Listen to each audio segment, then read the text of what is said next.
3 month complete হয়ে যাওয়ার সাথে সাথেই মাম্মামের দুষ্টুমিটা দিনকে দিন বেড়েই চলেছে। আমি আমার এজ গ্রুপের ফ্রেন্ডদের থেকে শুনে থাকি তাদের বাচ্চারা 1 বছরের পর থেকে তাদের ভীষণ দুষ্টুমিটা বেড়ে চলেছে, তো সেই কথা শেয়ার করতে।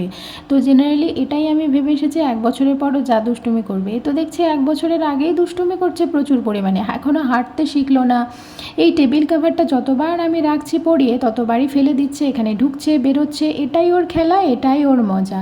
ওর বাবার 7:30টার অফিস বাস ধরে, সে এখনও বেরোতে পারলো না, তার আগেই মেয়ে ঘুম থেকে উঠে গেছে, ওকে আমি ফ্রেশও করিয়ে দিয়েছি আর ও ননস্টপ দুষ্টুমি করে যাচ্ছে।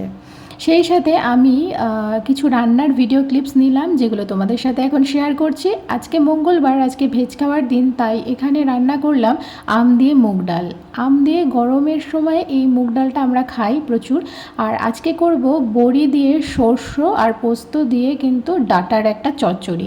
এইটা জেনারেলি আমার মায়ের থেকে রেসিপিটা শিখেছি, আর মা শিখেছে ঠাম্মার থেকে। এটা খেতে বেশ ভালো হয়। প্রথমে টমেটোটাকে জল দিয়ে ঢেকে সিদ্ধ করে নিই, তারপরে ভেজে রাখা বড়িগুলো দিয়ে দিই, ডাঁটা দিয়ে দিই একে একে, আর কিছুক্ষণ পরে দিই সর্ষে বাটা আর পোস্তে বাটাটা, তারপরে কিছুক্ষণ নাড়াচাড়া করে এটা নামিয়ে নিই। তো জেনারেলি এটা এভাবেই বানিয়ে থাকি, আর এটা তো খেতে ভালোই হয়।